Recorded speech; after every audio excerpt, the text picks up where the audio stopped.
Sydney's housing market is predicted to increase. Let's have a look. Good morning, everyone. Florian Heise here, and welcome to another episode of Heise Says. I've got my stein of coffee ready to start the week, and I thought we'd have a look at this article predicting an increase in the Sydney housing market, potentially on the back of the apartment sector. I can't say I would be too surprised, considering, well, frankly, how little confidence there is in the multi-res construction sector at the moment. You know, it's if you've been watching anything of my channel, you would be as concerned as I am about the quality of construction over the last 2 decades. So let's have a look. To buy or not to buy? Australian housing prices set to shift. So Australia's housing market is in a situation that can't continue forever. And a seasonal change will give us answers sooner rather than later. And this is from news.com.au and written by Jason Murphy yesterday. So, what do you think, guys? Do you think the consumer confidence dent that the apartment sector has taken will drive more people towards housing, particularly in Sydney? I think it will throughout the whole country. Most people might look at housing options, maybe moving further out. But then the issue is one of affordability. Will people have to live further out if they want to get their first home?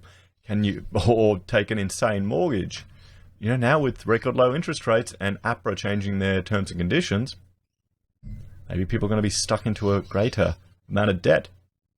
So, Australia's housing market is in a situation that can't possibly continue. A high auction clearance rate and prices rising sharply, plus really low amounts of stock being put up for sale. That's got to change one way or another. If prices keep rising, more people will come to the table to sell their houses. The other possibility is the recent lift in property market is a temporary blip. So which is it? What do you think, guys? Do you think it's a temporary blip? What else would be driving this sector? Would the immigration, population growth in Sydney, would that be driving it? I'm not sure. Would major infrastructure projects going around the place driving the demand for housing increase? So, capital city house prices are currently growing at a rate equivalent to around 15% a year. And this is, the problem is this is based on 1 month of data. A 1 month increase. That's not really a trend. It's like one bar on a trading chart. Spring selling season is going to bring us the answer. The next several months represent the usual peak of the housing market, when buyers and sellers come together en masse to trade homes. If buyers are excited, numerous and ready to borrow, house prices will likely rise.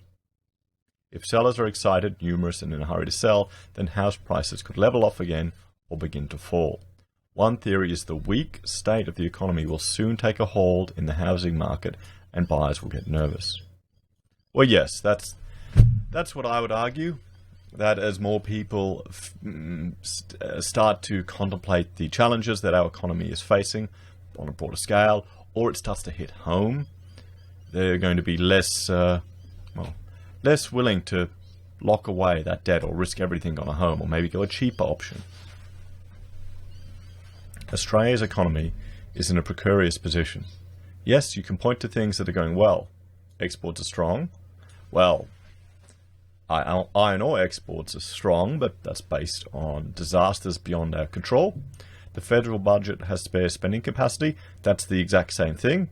That's to do with the additional revenue due to an iron ore spike, completely beyond our control. Employment growth has been high. Where's he getting that data from? Unemployment has sat the same. Underemployment is more concerning. The number of people that are taking on several jobs is more concerning. Just the terrible working conditions of a lot of people is more concerning. But unemployment isn't improving. Wage growth remains grim, yep. And our GDP growth rate is the lowest it's been in a decade. Per capita GDP growth is negative. Yes, so per person, we're in recession, guys. We're in recession. It might make sense for Australian home buyers to proceed with caution in this scenario. Our household debt remains at historically high levels, as the next graph shows, and trying to pay off debt in a weak economy could be a Herculean task. One thing to consider also is how many, and you know what, I'll bring this up on my other screen, and we'll just look at the rate cut changes that have happened in Australia to get a perspective of how many times the interest rate, the cash rate, has been cut in the last few years. Inflation rate, interest rate. So we can see here, 2016, so cut, or there's two cuts, cut. We have 5 years. How long has it been since we've had our interest rate increase?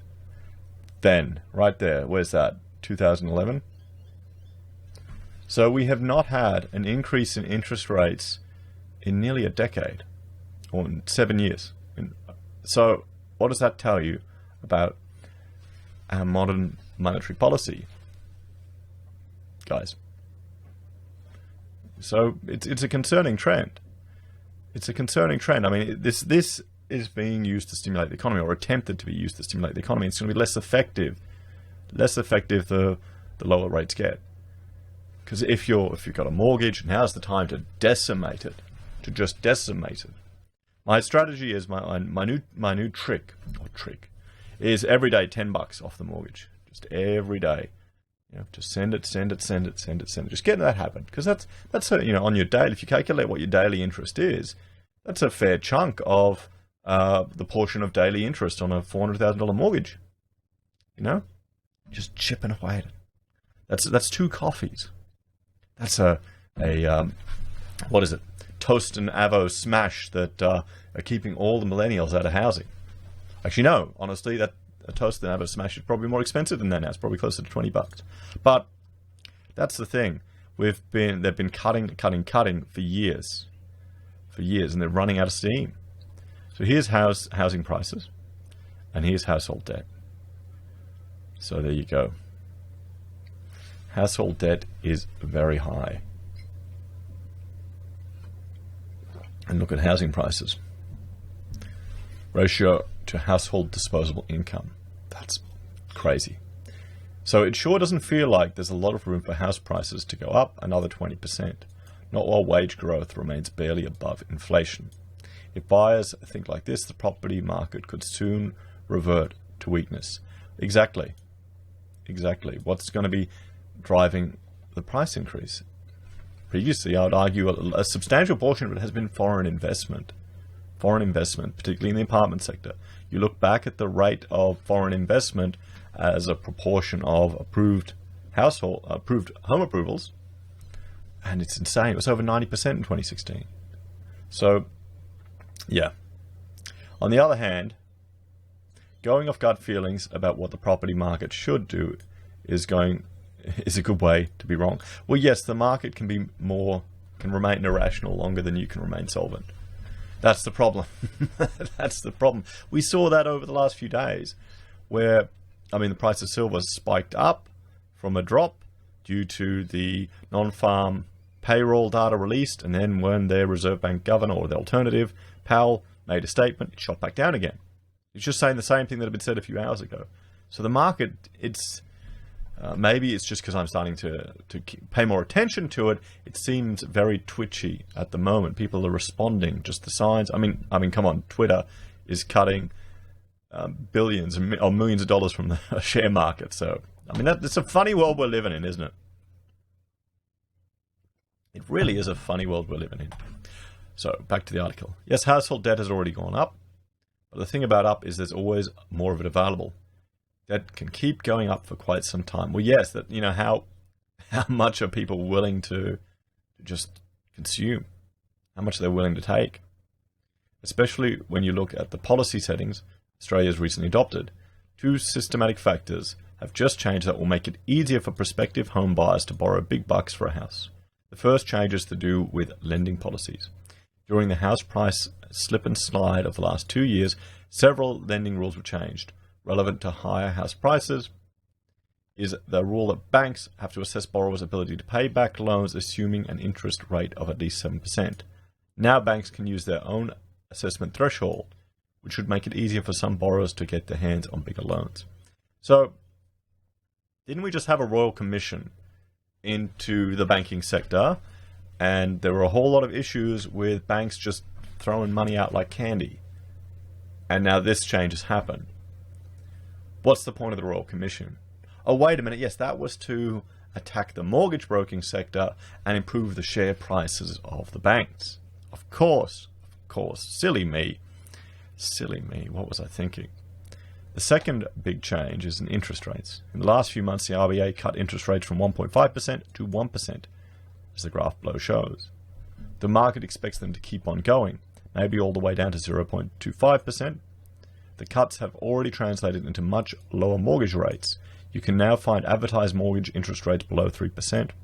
That's an extremely cheap loan, and buyers have good reason to hope that if they get a variable loan, it could fall further. Well, yes. Here you go. They've graphed it as well.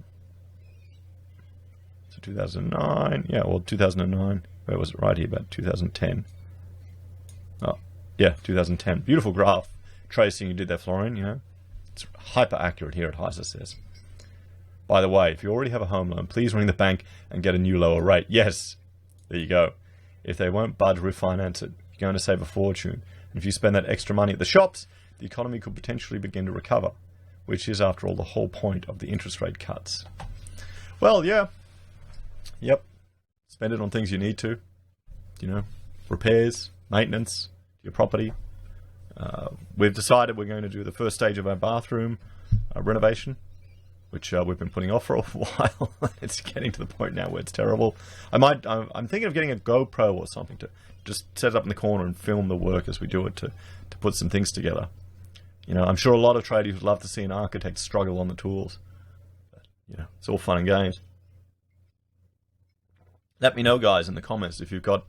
Because Rachel's saying some people use GoPro, some people use other ones for these type of things. I'd appreciate some feedback from any film bugs or camera bugs that do it.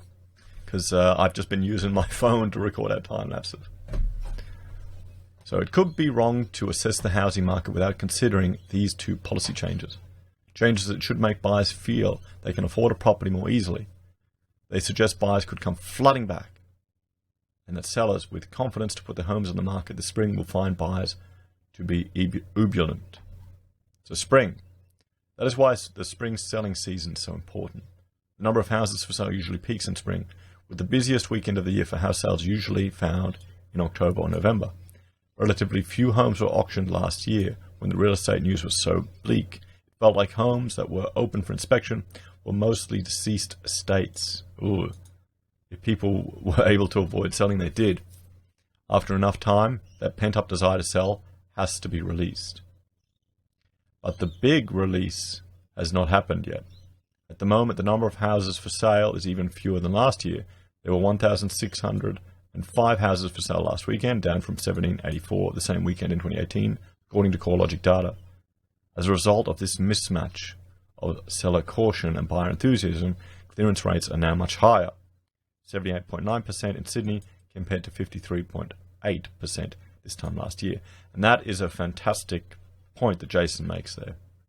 That while it seems strange, they keep talking up, the clearance rates are going up, but if the number of product on the market is lower, it's an irrelevant number. But this is the first time in the media someone's actually mentioned that explicitly. But he's an economist. So that's why. Buyers are squabbling over the few houses that are for sale. If homeowners want to sell in spring, they need to be getting their skates on now. It takes time to get a house ready for sale. Whether enough vendors are doing so will determine if house prices go up or down for the rest of the year. So there you go. Interesting take on it. What do you think, guys? Do you think it'll push it up? Maybe it will. We'll have to watch and see.